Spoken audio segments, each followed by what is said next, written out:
Jakob Diepenbrock, thank you so much for joining me. Yeah, of course. Thanks for having me. I appreciate it. That's an absolute pleasure. Why do you think America's lost its innovation edge? I think it's actually not that bad, to be honest. I think it's still the best country in the world for innovation, so everybody comes here. I think everybody acts like China is somehow more innovative, but they're not really. They're just good at making stuff quicker. So Yeah. I think we've really lost it, but I think, I think California, San Francisco, LA, New York, it's all like hubs of innovation, I think, for the world. And I think there's not really anywhere else you could go. But it's not the same as like early 2000s. I don't know. I think it is pretty, AI in San Francisco, hard tech in LA. I think like it's a very similar comparison. Like I think the amount of capital invested in ventures like increased since 2000 by large amounts. So I would say it's actually a pretty good place, to be honest. Still, do you tie innovation directly to venture funds, amount of money put into industries and businesses? not like directly, but I think it shows that there's interest and continued interest in funding innovation. That's what I would say. I think innovation can like appear in different forms. Like 2000s was like .com stuff, like all the online websites and stuff like that. And then now it's like AI, which I think is also interesting and important generally. Yeah. And then obviously the hard tech stuff we're focusing on. So I think like there's obviously other metrics, but I think generally if you have money, and if like you're a young person or a person who wants to start a company, you can just like go and raise millions of dollars just like that. It's pretty cool. Yeah. I wonder how much of that is brought about by AI. It feels like there's something new to go figure out. And so people are like, oh, okay. Has this expanded to all of business? Yeah. I think like there's trends that obviously like .com bubble, that was like a trend. There was like B2B SaaS, and there was crypto, and now there's like AI and then hard tech. I think that like different like chunks of time where different trends pop up, and I think that like AI is the current like software trend. Yeah. The way I look at it is like back in the 2000s, like the .com boom. People like Steve Jobs, people like Bill Gates started out and massively disrupted, and part of that was the internet. Yeah. And it seems that like since that point, like even like just look at the iPhones, it was a huge spike in innovation, and then it's just kind of like Well, I guess you're saying like, I think there's areas that have had less innovation than other areas. Like I think, you've probably heard like Peter Thiel's quote about like atoms, not bits type thing of like we've done so much, have had so much innovation in software, like not much in hardware. That's why what we're doing is important. So I think like there's like definitely like trends of where innovation is happening, and like sometimes it'll stall. Like since the 70s, planes have gotten slower than they were before. So like there's stuff like that where definitely there has not been innovation areas, but I think generally like if you want to make something, you want to innovate on something, like the best place to do that is America. And a large part of that is because of the money you can raise and the interests from people, from customers, from investors. To be involved with that. But some of those original, like now $1 trillion businesses, they didn't really start with money. Like which ones in particular?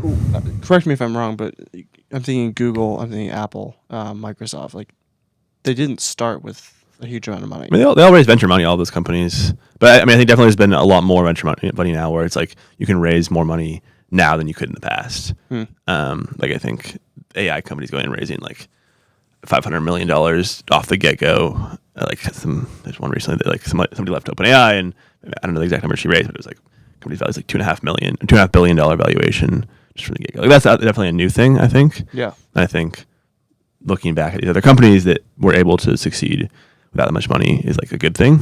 I think that definitely there's going to be some areas where these are definitely not going to end up working out given the valuations they're at. Yeah. But I think venture generally is helpful for starting things that have either like high capex upfront, which is like that's the main thing, or like you want to basically just like lock down. If something works, just like lock down and like ad spend, hiring, and just kind of growth, which I think you don't really need to raise venture money to get to that point. But once you get to that point, it's pretty helpful a lot of the time. Yeah. Yeah. I'm just wondering because one of the things that makes businesses great is how scrappy they are. Mm-hmm. Right. And if you have access to a lot of money, it's much easier to not be as scrappy. Yeah, that is true. I mean, I think at the end of the day, if you want to build a multi-billion-dollar business, you have to be scrappy to some extent. Mm-hmm. And I think, I would agree. Maybe I would say it is too much capital if you're raising hundreds of millions up front before any product or anything like that. But I think I think generally like the pre-seed, seed, Series A kind of way stuff does work. Like it's enough staging of capital that you have to still be scrappy in some ways. And I mean, a lot of my friends who had trouble raising early on, and now it's like pretty easy for them. I think they had money, but it was still hard, and it still is. I think raising a pre-seed is still hard. Raising a seed is still hard. It's not easy by any means to do all this stuff. Yeah. I'm just wondering if they're going to be, because, for example, Airbnb raised, I don't remember how much they raised, but it was some ridiculous amount. Yeah. And then they spent all of that developing Airbnb, the brand, the locations, everything. Yeah. And then they're recently, like, they've fallen apart because so many of the things that should have been built at the bottom layer didn't need to be. They substituted it with money, and now they're struggling. Whereas someone like VRBO, they've been in the industry for like 15 years. They didn't start with money. They struggled at the beginning, but then they slowly, like they built on the bottom layer that worked. Yeah. And now they're beating Airbnb, and they're not in like $2 billion worth of debt. Yeah, no, I think that's fair, but I think it's like a question of how much money is too much. Like I think having zero money up front, where you can't hire people, you can't buy the tech you need to buy, you can't do marketing, you can't pay for all this stuff. Like there's definitely, especially in hardware, where it's like you kind of need money to build stuff. Like, it's different. But I think generally, sure, with software, I think again, I think the one point where I would say it's helpful to raise money, but again, the amount of money raised is definitely like you should not go and raise money that you don't need or at a valuation that you can't like make up for another round. But that screws the company over. I think like there is needs for like, I mean, Sean, for example, his company, like he didn't raise a ton of money up front. He just enough to hire to build the product out. But then once like the traction, like he has traction and there's interest in the customer side, it's product market fit, like then being able to just pump money into ads or into distribution to find people as customers is I think fair. Very valuable. Yeah. That makes sense. Going back to this struggle is maybe not the right word, but you on your website link a loss in innovation with a loss of religion, patriotism, and family. Yeah. Can you explain why are those the levers that influence innovation? Yeah, I mean, I think going back to the point earlier of like where we see innovation, like again, it's good that we have a lot of innovation in AI. I think it's important, but there are areas that do matter, like defense tech, for example. Like if you don't care about your country, you're not going to build defense tech. Right. So it's like if the general trend of what we care about as a nation, as a country, moved away from these important areas, I think we should build things that like benefit these areas.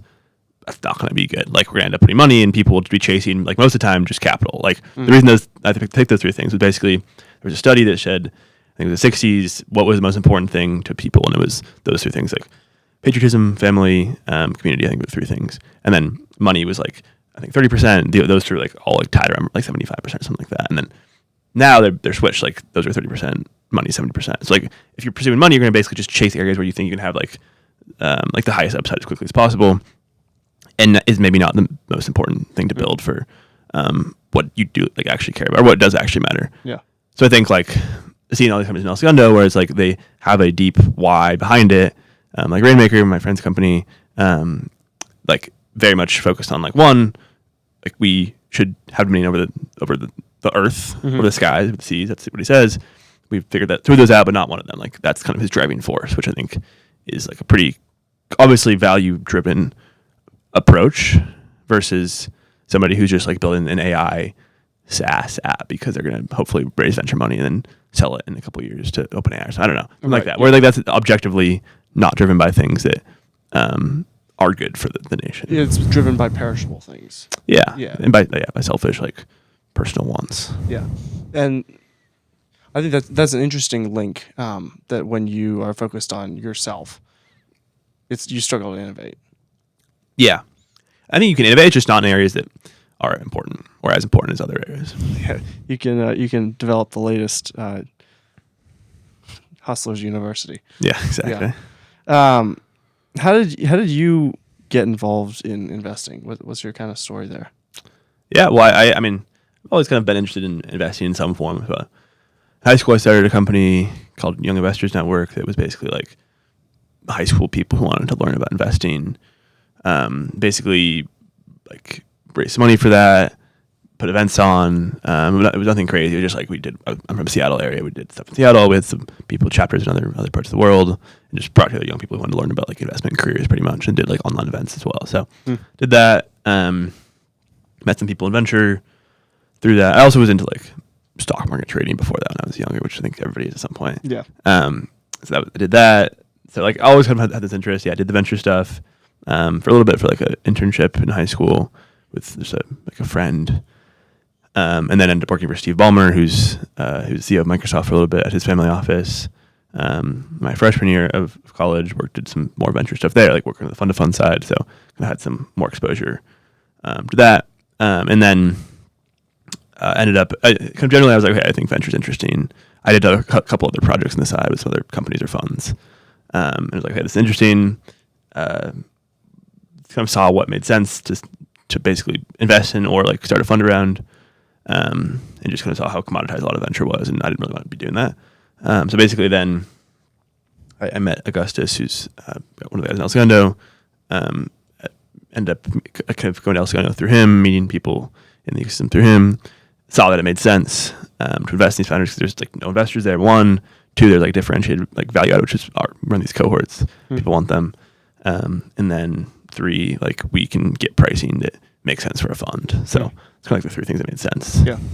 Why did you choose hard tech to kind of be the main focus? Is it just partly like that's what's happening in El Segundo? Yeah, I mean, our focus is like 2 things. 1, the cultural part you mentioned of like if people have this like this value base, whether it's like kind of comes from like a pro-Western perspective, like pro-Christian perspective, whatever it is, they usually want to be around people who also share that and don't want to spend time with people who are like just clearly, like you mentioned, kind of out there for their own personal reasons.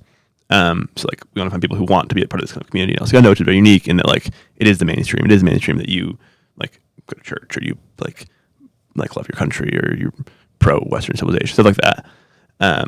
That's one part. And then second, the actual practical part of the hardware, space defense stuff. And we do some software when it's like when it makes sense. Sometimes like the first part, like Wishant was very strong to him and he wanted that. Second part is usually like hardware, space defense. That's generally what we work with.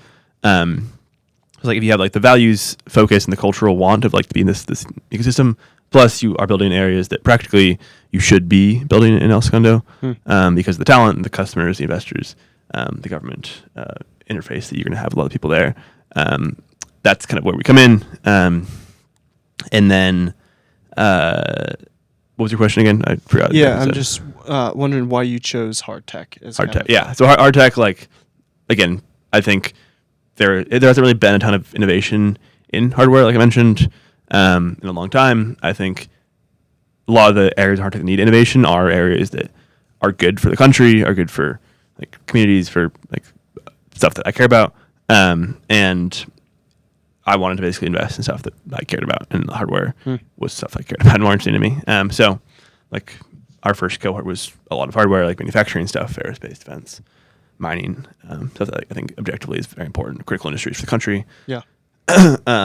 And yeah, so that was kind of like the thought process there. And also, like, just there's like a very clear need for investors at the early stages of these types of companies. Yeah. Why'd you see a need to invest in people who believe similar to you on a spiritual sense, not just like a we should make money capitalist sense? You know what I mean? Yeah, I mean, I think first of all, I think what I believe is correct. I think people in the U.S. or in America believe this is correct for a very long time. Like we are a Christian country. I think it's true. I think the values that come from a Christian country are things that we should try to get people to get behind, and we should fund people who are driven by those types of values that are objectively good and have worked really well for hundreds of years, thousands of years. And I think I'd prefer to fund somebody who is, one, driven by values that are going to be good for the country, and them as a leader will be good for the country, and two, the companies they're building are trying to advance these values in some form. Yeah. So I guess there's kind of two parts there. Have the companies that have been like before, let's say, 2016, were they like they weren't bad for the country? What do you mean before 2016? I'm just saying before, like, because a lot of these companies in El Segundo have a shared mission of like we need to kind of we need to make America great again, right? Yeah. Sure. But it wasn't the case that before the El Segundo crowd started founding their companies. Yeah. Companies were new startups were trying to tear down America. No. And first of all, I wouldn't say like everybody's all like Trump MAGA there. There's plenty of people who aren't that way. Yeah. And like we're not in any way like, so you have to be this way. That's not like, in fact, like that's not really something we care that much about. But like, I mean, there's plenty of companies being built before that we're doing stuff in important areas. I think it's just become a lot more popular, I think. And I think there's also like a lot more interest from investors and from like talent to work at these companies, just because like SpaceX and Andrew will like become one, like cool, have made a lot of money, and that like is encouraging people to invest and to work at these companies. Yeah. The cool factor is interesting because it has been a bit of a mood shift. I was talking to Michael Foster yesterday. Yeah. I don't know if you've read his book. It's Good to Be a Man. Yeah. But I was asking him, like, so when you wrote that back in 2021, very different world than it is right now. How much of the shift in focus is kind of being driven by the companies founded, and how much is kind of driven by the broader cultural, like Trump winning the elections part of it, but also just a fair question. Encouragement. Yeah, I think. I mean, I guess in startups at least, like I think the two companies I mentioned earlier, SpaceX and Andrew, doing so well, made people a lot more excited about building in these areas, and like that changed the culture to some extent. Mostly because like defense in particular was very kind of taboo. There's a whole thing, I think it's called Project Maven at Google. Yeah, like most people wouldn't want to work with like defense companies, or most like Silicon Valley startups wouldn't. And then Andrew did that, and then it worked, and now people are like, oh, it's actually cool. This is awesome. So I guess more just like they won, that helped people get more excited about it. And then two, I guess on how much the impact of Trump is had on this. Like I think generally he's more pro technology. A lot of the people who are kind of the higher ups in Silicon Valley are a lot more pro Trump than they were before. So I think like there's kind of like this like bridge now that wasn't there before that helps. But yeah, I think the cultural shift is like, at least in like El Segundo, is pushed by the people there. But also there's definitely tailwinds of like general cultural change. Because startup tech, San Francisco, California broadly, has been owned by the left for a long time. Why start there? In California? Yeah. Yeah, and I think like it's mostly just because the people who are there, like the majority of the great companies of the last 20, 30 years have been started there, which means like two things. Like one, the culture is very much in that direction because that's like why the companies are there, and the people who lead these companies are in the area, and they're funding these companies. They're like their kids are working at these companies. Like there's like this kind of general culture that started because of this of Silicon Valley, and then two, because of that, the talent of like these kind of it's the main thing that is good about El Segundo is like the founding engineer type people is the main thing. So it's like basically you need just like the co-founders, you have your founding engineers like your first person to help build things, and like you can't really find. So I guess the founding engineer has like a pretty bad deal, to be honest, which is like you get low equity, but you do like as much work as a co-founder. So it's like, and people who are like that and who you want to be able to hire like that, there's not many places where you can find people who will like have the drive and have like the knowledge to actually do that. Especially in hardware. Hardware, like LA is, I mean, SpaceX is there. Yeah. And like that's why a lot of these companies here, like SpaceX started there. They have the best talent pipelines of hardware engineers of anywhere in the country. Yeah. Anduril's nearby. Same thing with them. And then a lot of the talent from these companies are people you want to hire, pretty much. So that's like the main reason. There's not really anywhere else. Like Austin, people like were trying to push for Austin, but like they didn't have the talent issue. Like there was not really any established companies where like people could pull talent from. Although SpaceX has recently kind of moved out there. So. Well, they're in Brownsville, which is like near Mexico. So it's like not near Austin. But also the issue is like all the engineers that are good are still in LA, and like if they want to bring them out, they have to like literally fly them out on a private jet, which they do every week. They have a private jet goes back and forth between LA and Brownsville because the people didn't want to move to Brownsville because like. I mean, because it's Brownsville. It's Brownsville, and it's not LA. And LA is much nicer than Texas. Yeah, unfortunately. Yeah, it does seem kind of like an odd because California is so full of red tape, and it's like such high taxes and everything. And all these companies like I think Brownsville's technically their headquarters for SpaceX now. Like there's definitely some tax stuff going on there. A lot of the people are still, again, engineers are still there. Nothing really changed on that side, but it's like I think tax stuff. A lot of like, and in my opinion, I think.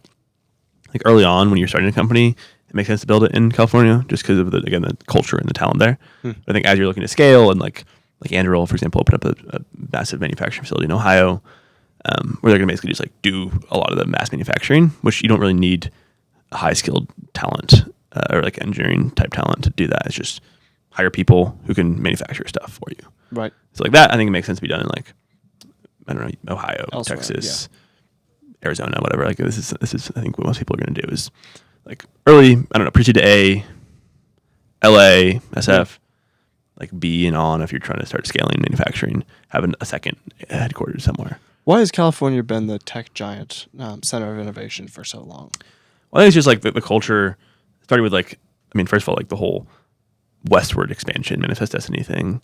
Like all the people who are on the East Coast who wanted to create a better life for themselves would just go there. And same like why is the U.S. this way? It's like all the best Europeans came to America, and now that's why everybody's trying to come to America. Is like we have the best people here. It's pretty simple. I think the best people who wanted to build things went to California because that was like the next frontier.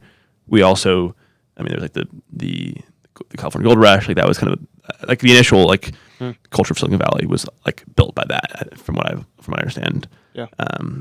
And then obviously like we had Silicon Valley, like a big part actually was like defense. Like Lockheed Skunk Works was in California, and that was like one of the most engineering heavy projects ever done in the country.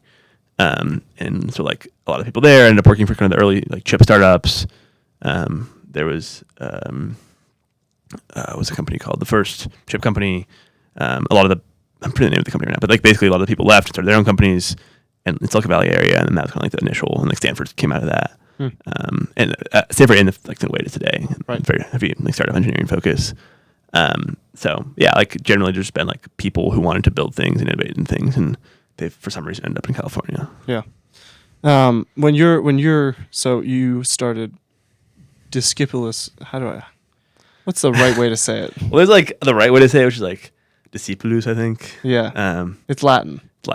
I just say Discipulus because it's easy. Yeah. Yeah. Why that name? I mean, student and disciple. A lot of our founders are young, so like the student angle there of like in trying to learn from kind of the best founders ever in the nation, and then also like disciple. Like obviously there's like a kind of biblical context there.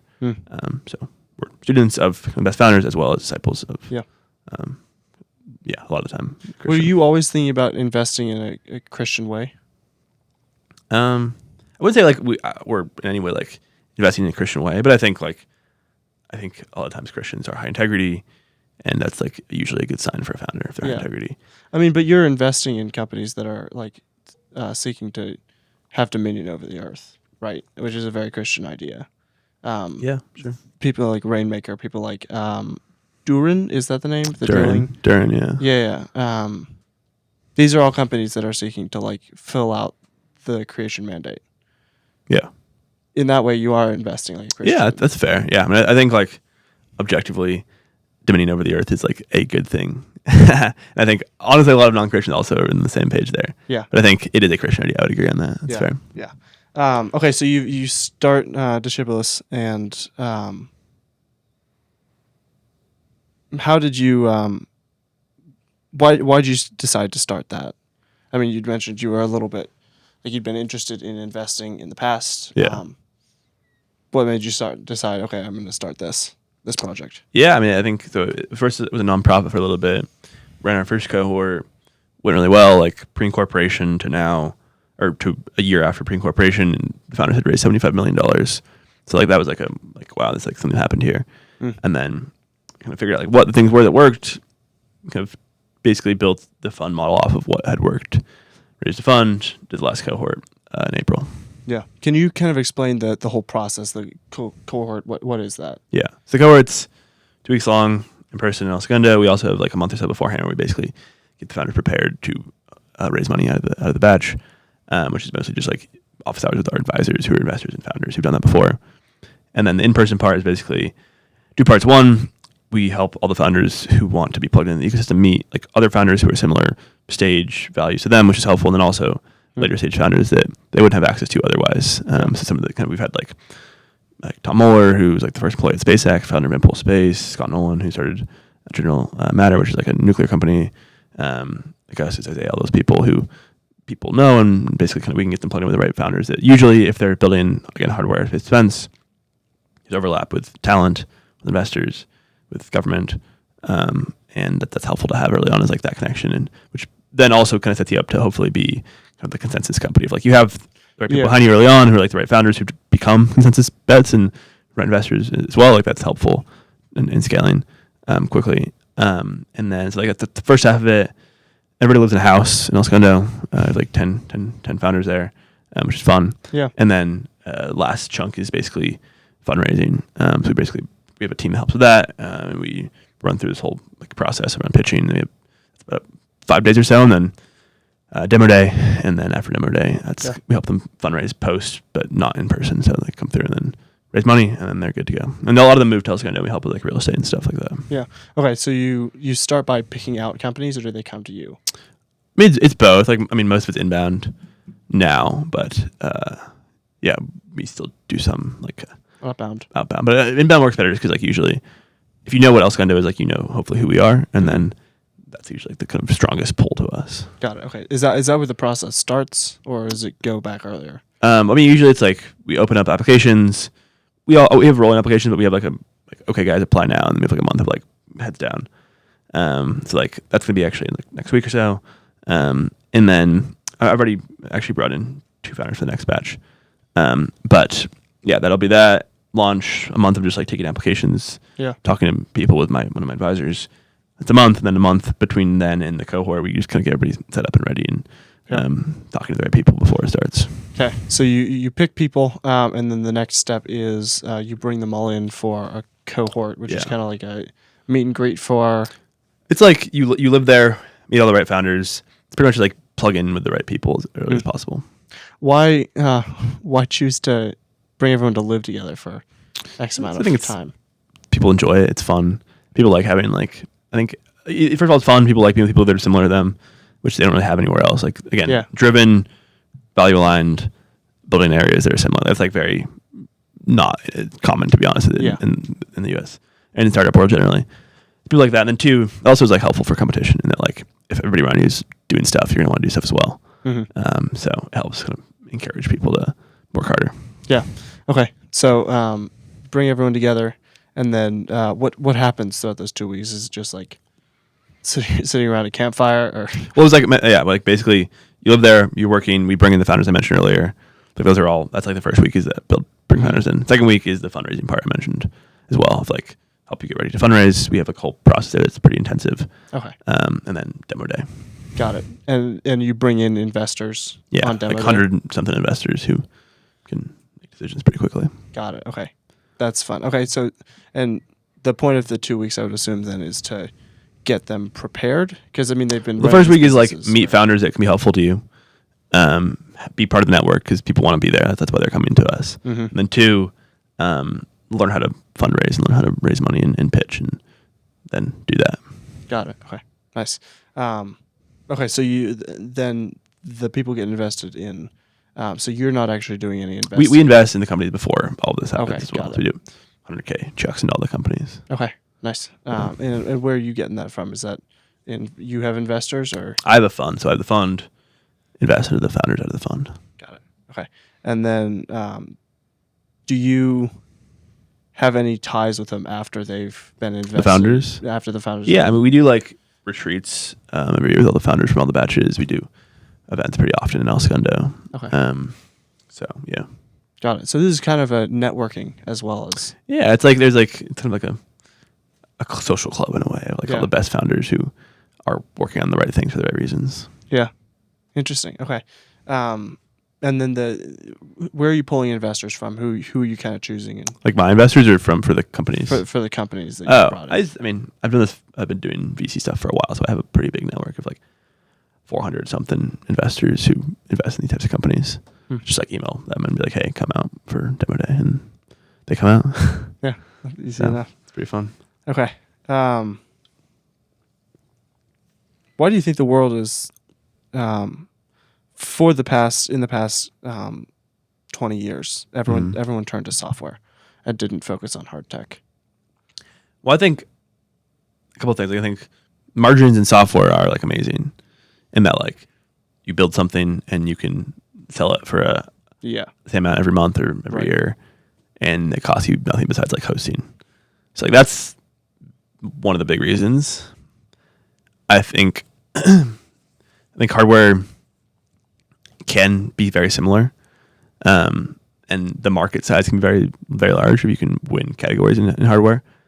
So I think like the numbers end up making pretty similar sense. I also will say, I think people talk like, oh, like the funding requirements for hardware are different than software, which is not true. Like if you look at the numbers, hardware actually, if you kind of take similar valuation, software companies, hardware companies who are like later stage, the numbers of money raised is actually pretty similar. So like that's not true. And looking at Anduril, SpaceX, the markets, the potential market size of like, for example, like launch for SpaceX, because they're the only player, the margins may be a little bit smaller than like some SaaS software, but the market size and the actual interest what they're building it is much larger. Again, like the SpaceX valuation and SpaceX is like actual customer interest compared to pretty much any other SaaS startup. So there's definitely like trade-offs, but at the end of the day, if there's a need for it, which there is in hardware, a lot of the time there's a much larger need than a lot of these software companies. And two, you can build it and make money off of it. Like that's a business, and many companies have proven that you can do that. So it's also a question of like where in software is like interesting now, in that like a lot of these businesses have become like commoditized, and that like OpenAI, like for example, like there's plenty of these kind of ChatGPT wrapper companies that came out. Like OpenAI will like just release the exact same thing everybody else is releasing and just destroy a whole kind of legion of companies. So like building actual software is becoming really easy. So there's like no moat there. So it's just like who has like distribution, who has like the product expertise, or has like the I guess like the OpenAI is like the moat there. It's like they own the actual tech. That's like their moat is like that. Versus like if you just build on top of it with some like OpenAI API, like that's not a moat. So like that's another thing that like where is interesting for software investors to invest. So which is like that has also changed. I think it's a lot easier to identify moats in hardware than it is for software. So yeah. Yeah, because hardware is just basically like how good is your tech. Yeah, like have you built it? Do the work? Do you have IP? Do you have interest from customers? And like and again, the margins may be a little bit smaller, but at the end of the day, if you can sell a lot of it, you're gonna make a lot of money. It's pretty simple. Yeah, and it's less of a popularity game than software. Yeah, and like exactly. And then the competition is a lot less, so a lot more room. Right. On your website, you have your call is that you'd like to invest with renegades and contrarians. Is that just like another way of saying people who are willing to start a business, or is there more behind that? Yeah, I mean, I think generally most founders are that way, but I think one, and this is if you kind of, I think we had like a little sentence on each of them, but like renegades, like are you willing to kind of step out of the norm? Are you willing to kind of push back against what everybody else is doing? Contrarian, very kind of similar, I guess, focus, but are you willing to? Everybody's saying build this, do this, focus on this, go to this school, go to this company, etc. And then you say, no, like this is important. I'm gonna do this. So I think that's kind of the general vibe we're going for there. Yeah, as people like who are willing to just like push back against like the mainstream Silicon Valley culture. Yeah, and just do things that matter. Yeah, do the right things because you don't want to become reactionary either. Yeah, right. You don't want to say no just because that person said that you should do this thing. Exactly. Exactly. Why do you think we've lost so many of those? It doesn't feel like there's that many renegades in California, especially, but also like just generally in tech and new startups. Yeah, I mean, I think there's plenty in LA to be. There's plenty of people that are very contrarian, outside of the box thinkers. But I guess generally, I think it's become a lot more accepted. Like kind of the typical like Stanford computer science, Y Combinator, start some like SaaS startup, and then work there for 2 years. Company goes under. You work for Facebook as like a product manager, and then you go work at a venture fund or something like that. There's like this kind of like track that's very accepted and normal. Versus like in the past, if you were going to go down to Silicon Valley and work at some chip startup, and there's like they didn't have any money, right? Company's worth like not that really anything compared to where you could work at like a consulting company, something like that. That was a lot more like of a risky bet, and like you had to actually believe what you were doing was good and true. Versus now, it's just like it's pretty standard. It's pretty easy to kind of float along. Exactly. Yeah, and that's the contrarian you're fighting against is the like floating. Yeah, I'm just like following kind of the accepted path of how you should start a company or how you should work in tech. Yeah. I wonder how much of this, because talking about El Segundo, talking about this whole space, I wonder how much of it is kind of because of Elon Musk. Mm-hmm. I think definitely people look up to him. He kind of made hardware a venture business. He brought a lot of amazing talent into startups, into SpaceX, and they went on to start a bunch of amazing companies. So yeah, I think he's definitely like probably the main guy that got hardware to where it is today. Yeah. I do wonder if the unlocking of space that he has done has kind of brought about this revolution, expansion in hard tech specifically, in a way that if he had launched another PayPal, right, or something, PayPal-esque, that was just as innovative, it would not have done the same thing. Yeah, I mean, I think, like I said, I think the fact that venture worked for SpaceX, that the talent they could get, like they got good talent who went to start their companies. Like, I think that proved this is a business line that actually can make a lot of money. Yeah, and have a huge impact, obviously, since it's working. Yeah, and I'm sure part of that is like you get to work with Elon Musk, and so it's like, okay, will I take the difficult hours and exactly, yeah, it's like a cool company with cool people like that. Yeah. Is El Segundo kind of trying to replicate that, or are you trying to do your own thing? Like replicate SpaceX? Replicate that culture. Oh, I think it's objectively like a good culture to have at a startup of you work on cool things and you work hard because you care about it. I think like that's definitely like SpaceX is doing that well because like they can pay people not that well actually, and then they get the best engineers who like turn down Blue Origin's salary of like it's like double what they're paying. So it's like I think that's something you do want to like cult of either like a person who runs a company or of like the company's mission that being like the most important thing you could work on. Yeah. I've seen a lot of El Segundo over the past year or so, and Sean and I had Isaiah on the podcast, and so, nice. It's kind of been back of mind. It feels a little bit like the whole crowd is kind of idolizing the startup. The startup? Yeah. What do you mean? Like the startup life of you live in your you live in the office and you do all the startup things. I don't know if that's always necessary. What part is not? Yeah. I think there's a way to do a startup that you don't have to give your whole life to it. Yeah, I agree. I think most people would agree on that. Like, I think obviously if you're going to build a great company, you have to put something into it. Oh yeah. But I think most people, like, I mean, Isaiah has, I think 2 or 3 kids now. Yeah. He's married. Yeah. Like, there's other things that I think definitely are prioritized as well. Yeah, from here it seems, and I could be completely wrong, but it often seems like there's kind of like a idolizing of the startup life as opposed to trying to build an empire of business.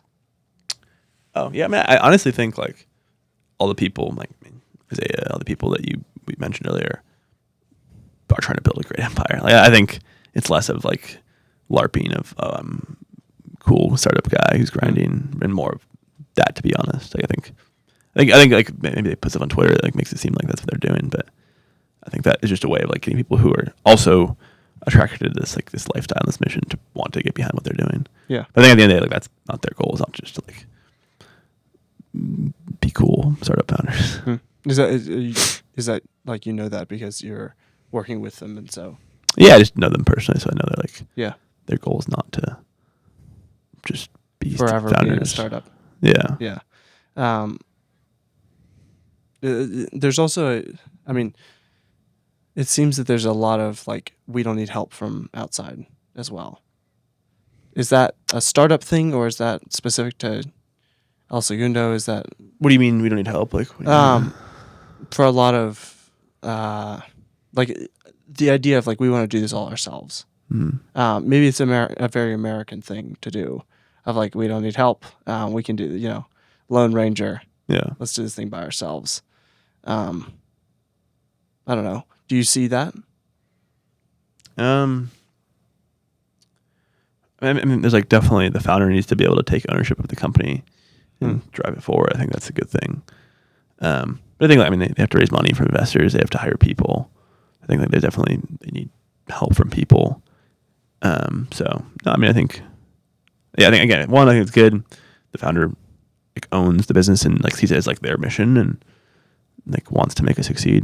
But 2, also, I think they need people, and like shown that, I think. Yeah, and it is working.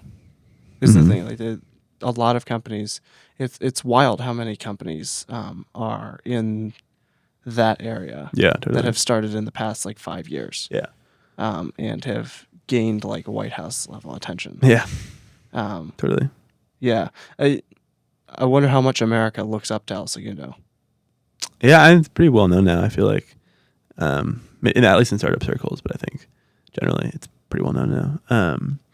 So yeah, I think it's a good thing. I think like young people building companies that are good for the country and like devoting their lives to that in a way is like, I think, a good thing. Yeah. And there's a lot of like trying to return to Heritage America. What do you mean Heritage America? Built up Manifest Destiny. Yeah. A lot of these companies feels like we're trying to get back to the America that went out west. Yeah, no, I think it's fair. I mean, I think like the whole idea of starting a company is like kind of in that vein. Yeah. I think it's a good thing. I think it's good to do that. Yeah, just maybe it wasn't that for some. There were times when it was more like, okay, I'm just going to start a company not because like I'm trying to expand and bless the country and. Oh, that's even. Yeah, no, I agree. I think the cultural part definitely is. There's been a big change in the last, I don't know, 4 or 5 years. Yeah. Less than that since like Trump was elected. I think obviously there's like a lot more tech interest in this. I'm just wondering because like it's wild that you've gotten Trump's attention. Yeah. Which is maybe not something that would happen. It doesn't happen with most companies of that size. Yeah. I mean, I think the fact that there's support from people in California or in Silicon Valley is like unique. So I think like it's like, and that's helpful as well because like a lot of the tech innovation that's happening in Silicon Valley is like affecting DC in some way, whether it's like through defense or manufacturing or whatever. Yeah. So I think it's pretty needed. Are you in any way worried about like Taiwan or China or any of the just generally foreign conflicts and such affecting America's ability to continue innovating at scale? I think tries a lot more problems than people think. I think like their technological innovation usually just comes from like stealing American innovation. So there's not really like a ton of. There's like some like some stuff in robotics like they're really good at. They're maybe better than the U.S. Like at the end of the day, a lot of it is just like stolen IP. So it's like there's not really a ton that's like, wow, this is super. Like they're out of this world compared to us, but I think, yeah, I mean, like I said, I think they're good at. Earlier, I said I think they're good at like, putting resources together really quickly, just because they're a communist country. That you can do that. You can't do that in the U.S. No. I think we can do like we've done stuff like that in the past. Like during World War II, we got a ton of state-controlled interests behind all of these companies that were building a lot of these like jets and weapons and bullets, stuff like that. But I think we're not at wartime, so it's not like we can do that. But I think they can do that whenever they want, which helps. So I guess that's the one where it is like, will they have a lot more actual like firepower and hardware than us? But I think, I'm not really worried about the talent / innovation side as much as maybe other people are. Yeah. I don't know if you've looked. I don't know how much you know about like defense tech. But best in defense tech. Yeah. From what I've heard from mostly the Sean Ryan show, is there are plenty of defense companies who are struggling to build drones that are cheap and can keep up with the FPV drones that because it seems warfare is kind of going in the drone direction. Yeah. I mean, I guess like two things. Like one, a lot of the parts that drones use are made in China because we don't have to get manufacturing parts. Unfortunately, it's just really expensive to do in the U.S. Not a lot of it. There's like a big labor shortage, and like we've offshore a lot of this manufacturing to China in the last like 30, 40 years. That's one issue is like it makes it expensive to like buy parts because like that's like China can just control prices, and then also it's expensive to buy in the U.S. because they're slow. They're expensive just because they don't have the talent or the supply chain built out. So it is. I mean, I think there's plenty of companies trying to basically like build American-made drones like from ground zero. There's like a ton of stuff that has to go into that, but I think there's definitely a push in that direction from a lot of companies. Yeah, I do wonder if we need like a new war or something to force innovation. Yeah, I mean, I could think. Ideally, it happens on its own, but it may be the case. We'll see. Yeah, that's often the case, though, is that like in the space race, in war, that's when the real innovation happens because you have to. Win. Yeah, I agree. Hopefully I figure it out before, though.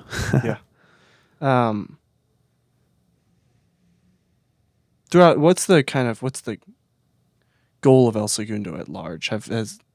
Have all the companies and founders sat down and kind of like, okay, what are we doing here? There's a minute sit down like that, but I think generally people would agree on like one, and this is like different for some companies and others, but like one, we want to build companies that are important for the country, that are driving the country forward. Two, this is the best place to do that on the hardware side. And I think that's kind of those two things with like the driving factors. Like one, we're building important stuff that matters, and two, like we should do it here because it practically makes sense. Yeah. Is this a push partly to bring back manufacturing and hard tech to America? Because it kind of has been exported. Yeah, I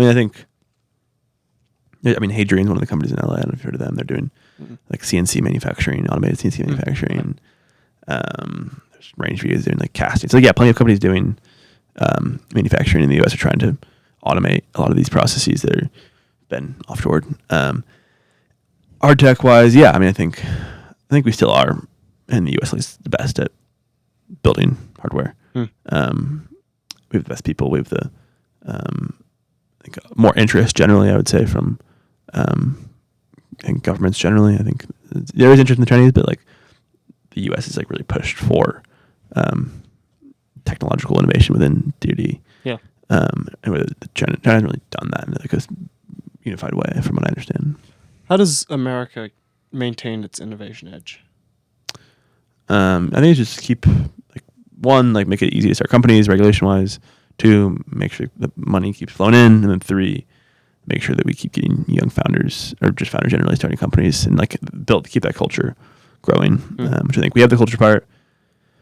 It can change. I think we have the capital part. I think the regulation part is like still somewhat an issue, but I think it's changed. It's getting better. Yeah, it's getting better. Yeah, because we are. I like to believe we are ahead, but if we sit back on our hunches, we're not going to be. Yeah, exactly. But I think the talent and I guess the culture in the U.S. is unique and always has been unique. Yeah. What do you think are the broader cultural implications that not only your company but also El Segundo at large is going to have for America? I think one, it's showing that like you can be different than people in San Francisco, and you can believe in things that are different than people in San Francisco, and you can build things that are different as well in hardware or in areas that weren't accepted or maybe aren't still accepted to some extent. So I think like changing the culture of like what startups look like and what companies can be built is I think the main thing, and also I guess showing the world that like, or I guess the U.S. that startup people or startup founders can like be good people, not just out there for themselves. Yeah. No, there has been a idea that startup people are kind of like generally just douches. They're just trying to get what they can and leave. Yeah. I think that El Segundo is doing a pretty good job, especially Totally. people like Isaiah. They have families. Mm-hmm. They have real lives. They're real people. Yeah. Totally. And they're really trying to bless America. Broader speaking, what is your goal with Discipulus Ventures? Yeah, I mean, I think we focus on a very like interesting niche that I think is going to work pretty well. I think we eventually want to do more investing in later stages. I think there's going to be interest there. Mm-hmm. I think we have an edge there as well, just being the only fund based there. So it's going to probably end up looking like that. And then, we'll see how else it's going to grow. We'll see where innovation moves and like we'll go kind of where the values part plus like the impact part are together. Is the hope eventually to move innovation out of California because of the ridiculous government regulations, etc.? It's not really that big of a deal, honestly. Like I think it's definitely harder, but I don't think it's like I would leave. So I think again the culture and first of all it's really pretty. Like California's like LA's great. That is true. Yeah. Second of all, the people are good there, and I think people aren't going to just move to I don't know like Arizona or something just because they don't. Their family's there. It's not. Exactly. They don't want to. Yeah. So I like California. Obviously, I think I'd prefer just to change California versus like just leave. Yeah. Where can people find? What can they expect from you guys? Where can they find you online, etc.? Yeah, I mean on our website, dicipulusventures.com, on Twitter, Discipulus Vent is the handle, and then we're launching our next cohort. Like I said, a week or two from now. Yeah. So that'll be the next big thing. Is that on the website to go? On the website, click apply now. Okay. Yeah. And you are also on Twitter at I think Jakob Diepen. I think is my Diepen. I'll put links in the description so people don't have to spell it. Yeah. It's a long name. Discipulus and my last name are pretty long. Yeah. Thanks so much for coming on the show. Yeah, thank you, dude. Appreciate pleasure it. talking. Yeah. See you guys.